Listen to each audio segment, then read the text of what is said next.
363쪽에 말소 등기 보겠습니다. 책은 나중에 줄을 쓸 테니까 그건 너무 걱정 안 하셔도 되고요. 양이 너무 많아서 시험에 나올 걸 다 줄 칠 겁니다. 나중에. 지금은 그냥 들어만 두세요. 기초과정이니까. 363쪽에 말소 등기를 보실 건데요.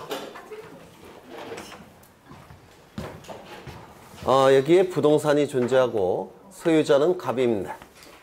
그런데 을로부터 10억 원을 빌립니다. 갑이 을로부터 10억 원을 빌려요. 그러면 여러분 같으면 그냥 빌려주겠습니까? 아니죠. 뭘 요구해야 됩니까? 담보를 요구할 겁니다. 그렇겠죠? 당연히 담보를 요구할 겁니다.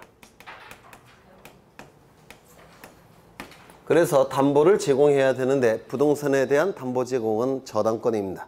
그래서 갑은 을에게 저당권을 설정해 줄 겁니다. 이 저당권이 설정되기 위해서는 저당권 설정 계약, 즉 물권행위, 그리고 저당권 설정 등기 두 가지 요건이 충족이 되면 을은 저당권을 취득하게 될 겁니다. 먼저 10억 원을 빌려줬으니까 10억 원의 채권이 발생했죠. 이걸 민법에서 뭐라 얘기합니까? 피담보 채권.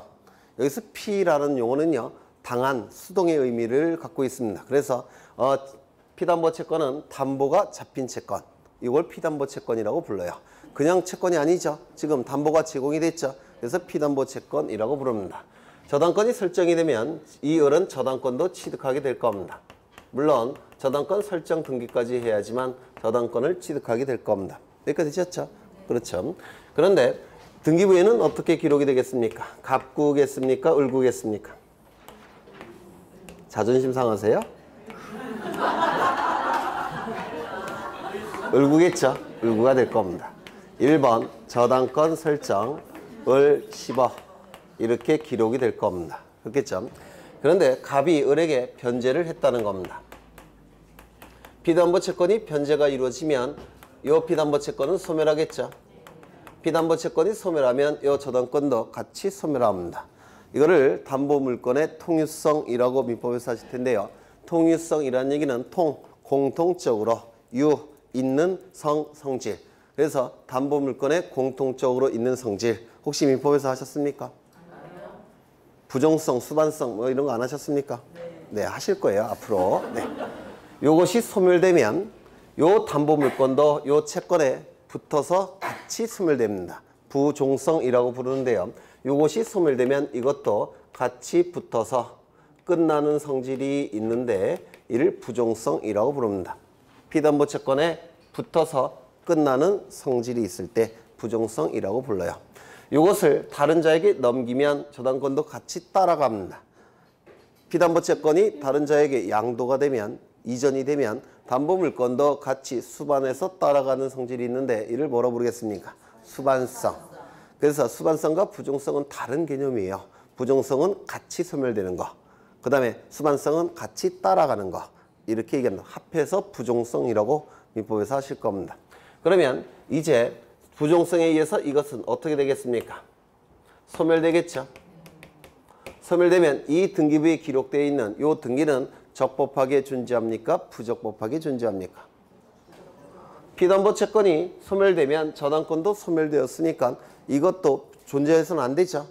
따라서 이 등기는 부적법하게 존재하는 겁니다. 부적법하게 존재한다면 어떻게 해야 되겠습니까? 없애야 될 겁니다.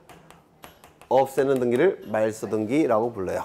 그래서 이렇게 합니다. 2번 1번 저당권이 말소돼야 된다라고 공시하고 1번 저당권을 말소한다고 공시하고 공시한 바에 따라서 여기를 이렇게 지워줍니다. 이게 바로 말소등기라는 겁니다. 그래서 등기사항에 전부가 부적법하게 존재할 때 전부를 없애버리는 등기가 말소등기라는 겁니다. 다시요. 등기사항에 전부가 부적법하게 존재할 때 존재하는 것이 부적법하다는 뜻이에요. 저당권이 소멸되었으니까 등기가 남아있어서는 안 되겠죠. 부적법하게 존재하는 겁니다. 따라서 이 등기사항의 전부가 부적법하게 존재할 때 이 전부를 없애는 등기, 말소시키는 목적으로 하는 등기, 이것이 말소등기라고 얘기합니다. 저렇게 하는 겁니다. 그런데 이 개념에서도 출제가 이루어지는데요. 요걸 묻습니다. 만약에 일부가 부적법하게 존재한다면 이때 말소 등기하겠습니까? 안 합니다. 그때는 무슨 등기할까요? 일부가 왜 부적법하게 존재하느냐? 일부 변화가 나타났기 때문에, 아니면 처음부터 일부 잘못 기록한다면 부적법하게 존재하는 거죠. 따라서 일부 부적법하게 존재할 때는 말소 등기를 하는 게 아닙니다. 무슨 등기 하겠습니까? 변경이나 경정 등기를 하는 겁니다. 그래서 이 말소 등기의 특징이라서 요게 자주 출제가 됩니다. 요게. 그러면 전부가 부적법하게 존재하니까 전부를 없애고 있죠. 그러면 요 순위번호도 같이 없어지죠. 그렇다면 여기에 붙여서 기록할 수가 있을까요? 없을까요? 없습니다. 기존의 등기사항이 다 없어지기 때문에 그 등기의 순위에 붙여서 기록할 여지가 없습니다. 그래서 이 말소 등기는 언제나 주등기입니다. 언제나 주등기예요. 이거 시험에 참 잘 나옵니다. 전부라는 문구와 연결되어 있는 겁니다. 등기사항에 전부가 부적법하게 존재하기 때문에 전부를 없앱니다. 따라서 기존의 등기사항이 다 없어지니까 거기에 붙여서 기록할 여지가 없습니다. 그래서 언제나 주등기한다라고 얘기합니다. 이거 출제가 되는 것들입니다. 두 번째. 말소 등기의 대상이 이것도 자주 출제가 되는데요. 등기부에 존재하는 것이 부적법하다면 그 등기의 종류를 묻지 않고 일단은 등기부에서 없애야 됩니다. 맞습니까? 등기부에서 존재하는 것이 부적법하다면, 적법하지 않다면 그 등기의 종류를 묻지 않고 등기부에서 빼버려야 돼요. 따라서 이 말소 등기의 대상은 원칙이 모든 등기입니다. 존재하는 것이 부적법하다면 등기의 종류를 묻지 않고 다 없애야 되기 때문에 모든 등기는 부적법하게 존재한다면 다 말소의 대상이 됩니다. 그런데 예외적으로 말소 등기 자체는 말소할 수가 없습니다. 말소 등기는 존재하지 않습니다. 요거를 좀 이해를 할 겁니다. 여기에 이러한 부동산이 있고 소유자는 갑입니다. 갑이 을로부터 10억 원을 빌리고 저당권을 설정해 줍니다. 그래서 요 을은 10억 원의 피담보 채권이 발생을 했고 저당권 등기를 한 다음에 저당권을 취득했을 겁니다. 그런데 갑이 서류를 위조해서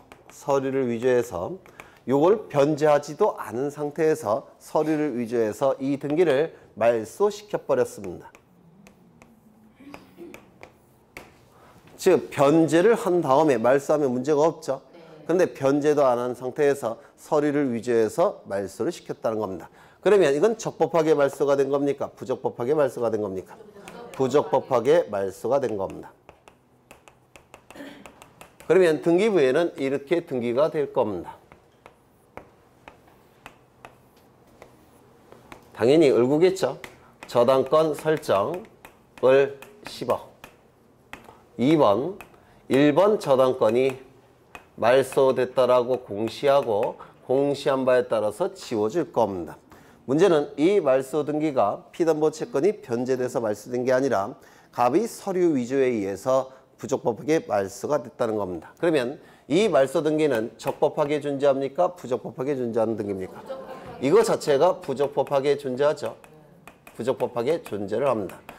등기상의 전부가 부적법하게 존재하니까 이 말소 등기를 없애겠습니다.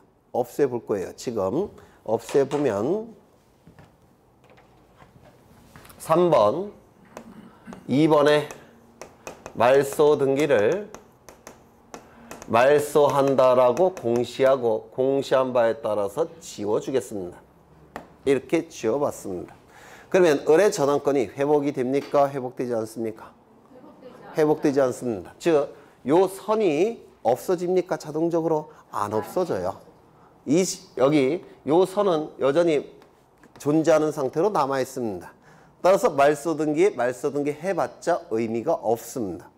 요거 이해가 되십니까? 말소 등기를 해봤자, 말소 등기에 대한 말소를 해봤자 을의 저당권은 등기부상 다시 나타나지 않습니다. 그래서 이거는 하나 마나한 등기가 돼버려요. 요거는